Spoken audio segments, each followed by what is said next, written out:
Welcome back to the show, folks. This is the Upper Tier. I'm your host Niall, and we're back on another drive time. This is the evening drive time on a Friday. Weather's absolutely manky out there. God help anyone going to an open air concert or festival today. Typical, isn't it, in Ireland? You just can't judge the weather at all. You just can't plan anything. It's been hot and heavy and really nice for most of the week at times, and then just when you want to go and do something like that, the heavens open up. It's always the way. Right after the school exams, the heavens open up and the kids come out, and it's been sweltering all through them and stuff like that. But we're back with some football and transfer news. If you could, drop a like on the video, hit the subscribe button and the bell notification to let you know when we go live and all that kind of good stuff. Did a great show last night, preview Money in the Bank with Jamie Phillips. He was on for the first time, Liverpool Red like myself. Hope you enjoyed the show. If you haven't, check it out if you're a pro wrestling fan. But we did say the window was going to open up around the 30th of June and the 1st of July. Things were going to happen. Of course, we got the confirmation of Declan Rice and Kai Havertz, but apparently there might be a little click or a little glitch in that Declan Rice deal where they're still trying to come to terms on the payment of the money and stuff like that. I don't see it being a problem. I think both clubs will figure it out, so I don't see it being an issue. But we're going to start off talking about United. They confirmed Mason Mount yesterday. 55 million plus 5 million in add-ons. Good signing for Man United. Again, kind of like Kai Havertz, not too sure what Erik ten Hag's plan is for the boy, where he's going to play him, how he's going to play him. Similar to Kai Havertz, although yesterday in the interview we're hearing, it sounds like Kai Havertz is going to be playing in midfield. That's going to be very interesting. A lot of Arsenal fans very concerned about that situation. So let's see what happens with both those signings. But Erik ten Hag getting his man was deemed as his number one target. Looking at United's issues and stuff like that, I'm not sure whether Mount would have been the number one target, but he wanted him, he went after him. Number of bids went in. Representatives from both clubs got together and they agreed on a deal. Deal done. Eric has his man. That's all that really counts. Balogun, the young lad off Arsenal and stuff like that, absolutely tearing up the French league last season with Rennes. We did talk about it there the other day. Arsenal priced him somewhere probably between 35 and 50 million. Stellar young lad with loads of potential and stuff like that. Strange one for Arsenal considering him going out the door and stuff like that, when they do have a need for a goal scorer there, and he could be that guy. You know what I mean? They are in need of a striker or a goal scorer to put up those big numbers and stuff like that. But it looks like he might be heading off to Marseille. Could join up again with his old Arsenal foe Alexis McAllister and stuff like that at Marseille. Goodness knows he'll tear up the French league again this season, so could be a sensational signing for Marseille. Reece James, what we say about Reece James, once a blue, always a blue, shutting down Arsenal fans talking about linking them to the club and stuff like that. Absolutely no chance at all. Arsenal talking about shopping in that Chelsea shop all the time, but Reece James absolutely shutting them down, putting up a picture on Twitter of him kissing the Chelsea badge and stuff like that. Chelsea fans will absolutely love that.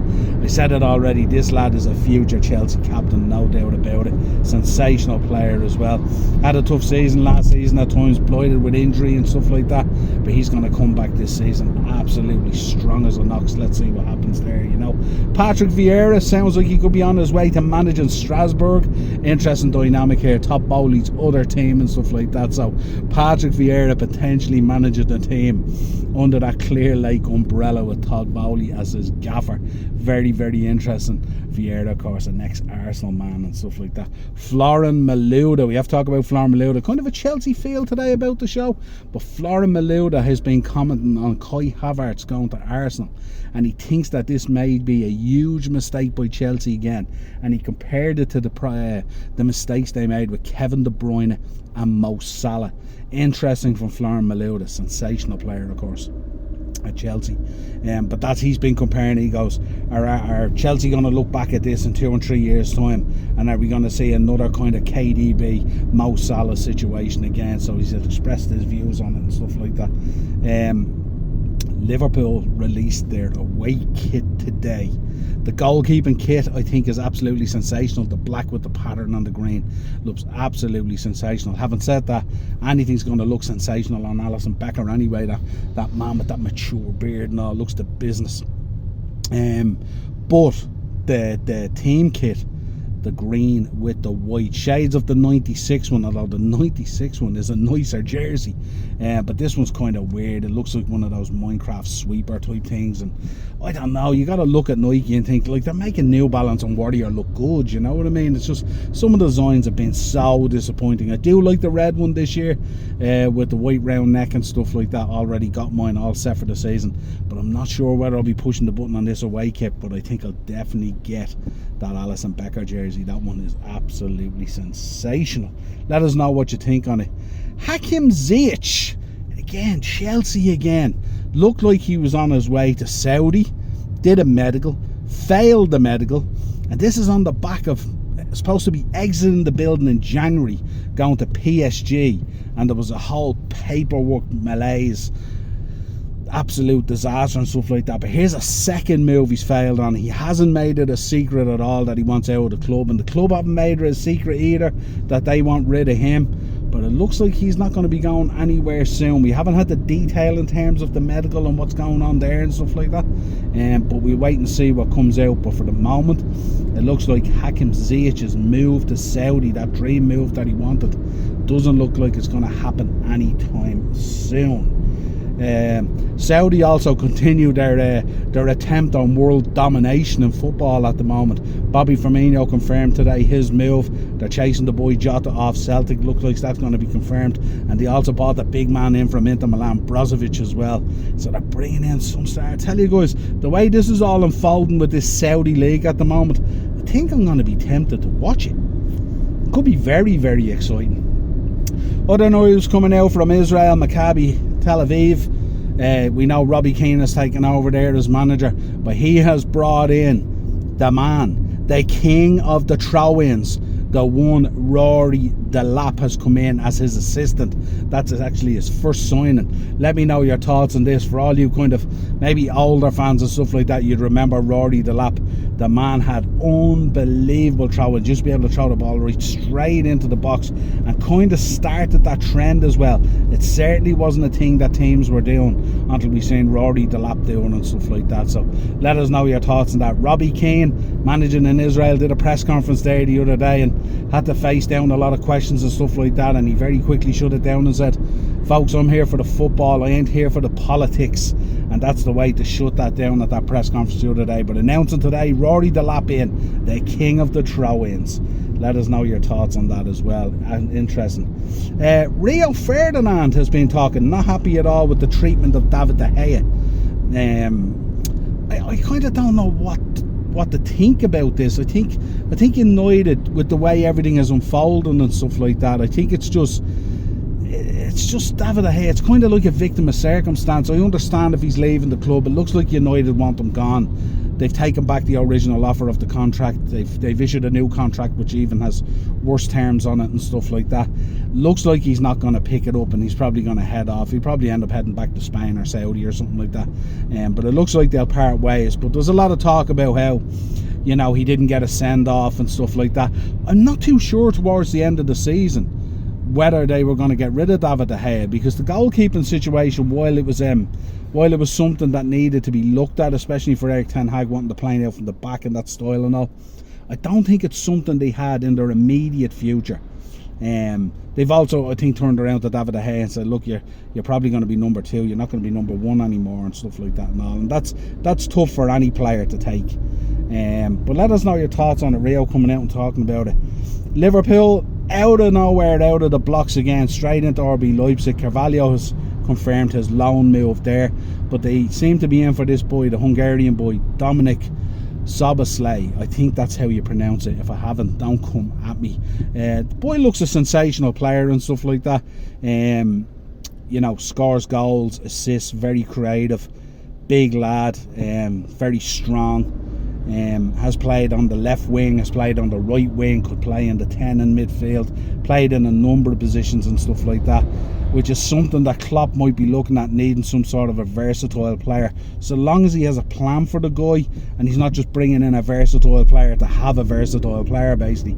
Looks like the release clause is 60 million. My thinking Liverpool have done a deal on this and got it down slightly less than that.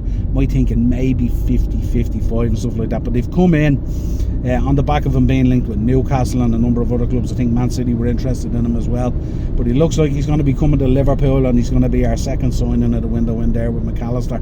We just need to keep this ball going now, not fall short of what we need, not just pull down the shutters when we've signed 2. We need at least another 2 signings. Well, we need to keep this going, because we really need a big bounce back this year. Last season was so disappointing, but this boy looks like he could be a serious baller. Again, I'm always wary players coming in from the Bundesliga and stuff like that. We've seen in the past players coming in and stuff like that who've looked absolutely amazing, and when they come in they fall way short of what you need in the Premier League. But let's see, exciting times, let's see how it goes. We have to talk, of course, about the United takeover again. Jim Ratcliffe, it looks like that bid is dead in the water now, so that kind of leaves United with 2 options. Either they announce Qatar for the full sale, or else they turn around and they make a U-turn and they say they're looking for investment, which would be absolutely horrific for the United fans, to have gone on this 8-month journey and at the end of it not get the result that they want, which is a full ownership change to Qatar. Sounds like all the sounds coming out at the moment sound like as if the Glazers still want, at least 2 of them want to be involved in Man United. So it just seems to be dragging out, which always leads me to believe that there must be some sort of a problem. Surely Qatar would have likened to be in by now as the owners and absolutely smash this window out of the park, get United back to where they were before and stuff. So let's see what happens there. But at the moment it looks like Jim Ratcliffe's bid is absolutely dead in the water. Aston Villa making moves, and medical booked for Pau Torres, 31.5 million, absolute steal. We knew Unai Emery would go back to his old haunting ground and stuff like that and absolutely pick out the prize assets in that team and stuff like that. Really exciting time to see Pau Torres in the Premier League as well. Sensational defender and stuff like that. Gonna absolutely be brilliant at Aston Villa. Emery doing bits as we always expect him to do. 31.5 million. I know last year it was, or at least 18 months ago, I know when some of the bigger teams in the Prem were connected with this guy and linked with this guy, the talk was 50, 60, 70 million. So 31.5 is a super bit of business for Unai Emery getting this boy in. Sensational defender. We also know that Arsenal still not finished yet. They booked that medical for Jurrien Timber. Looks like he's going to be the next signing coming in the door. That'll push their sales in this window now up to 210, I think it is, stuff like that. So really now arming Arteta with the players that he wants and everything that he needs. So big expectations this year coming out of Arsenal to at least deliver some silverware and be right in a title race, if not win a Premier League. And also you're looking at a minimum potential of quarterfinals in the Champions League. But big expectations this year on Arsenal, and why not? Manager fully backed, Edu knocking it out of the park with the deals. So let's see what happens there with Jurrien Timber. What else have we got in the news? Bad news for Crystal Palace on both fronts. Roy Hodgson with a bit of a headache to sort there. Wilfred Zaha becoming a free agent tonight at midnight or tomorrow. Hasn't re-signed on that 200 grand a week offer from Crystal Palace, but they're also hearing now at the under-21 championships, a boy that we've spoke about on the podcast a number of times, Michael Olise, absolutely sensational player at Crystal Palace, has got injured. I think he's done a hamstring. Looks like he's going to be out for about 3 months by the looks of things. So it doesn't look like Palace are going to have him for pre-season or the start of the season. That couple potentially with Wilfred Zaha going out of the building as well. Will he go to Saudi? Will he go to PSG? Has he done a deal with another Premier League club? Hard to know. Would he fit into your team? Let us know in the comments, folks. Would you have Wilfred Zaha at your team? Been a sensational player at Crystal Palace now for a number of years and stuff like that, but always felt like he needed a bigger move and stuff like that to operate on a bigger stage. So let's see, there'll be big news tomorrow. Let's see who's in for Wilfred Zaha. Let's see, what else have we got down there? Bayern Munich coming back to the table. Look like they're going to push a second bid in for Harry Kane. Looks like they're going to jump from 60 to 80. So let me kill that call there. Looks like they're going to jump from 60 to 80 million for Harry Kane. Will 80 million be enough to get Harry Kane out of White Hart Lane? That is the real question. Will he end up going to Bayern Munich? Will he favour? It doesn't look like Spurs have any appetite to sell Harry Kane to any of their rivals at the moment in the Premier League. So the question is, will they do the deal and sell him to Bayern Munich? Going to be really, really interesting, but we'll see how that all plays out. Surely they're going to have to cash in on him. He wants to move. They don't want to let him go next year on a free. Surely they're going to need that 80 million to reinvest. But what does that mean for Spurs now? That's a huge player walking out the door. Legend of the club. Massive goal scorer. Super baller and stuff like that. Very hard to replace Harry Kane at Spurs with 80 million. So let's see what Levi and Postecoglou, what their plans are in terms of Harry Kane potentially going out the door. I think I've covered nearly everything, folks. Yeah, that's about it. So that's everything on the drive home. Hope you have a great weekend. Crack open a bottle of beer, start the weekend. If cocktail is your thing, or a spirit, or whatever it is, have a bit of a drink, celebrate the weekend starting. It's the end of a week, another week closer to the season starting. Check out the content on the channel, drop a like on the video, subscribe and hit the bell notification, and we'll talk to you again real soon. Cheers.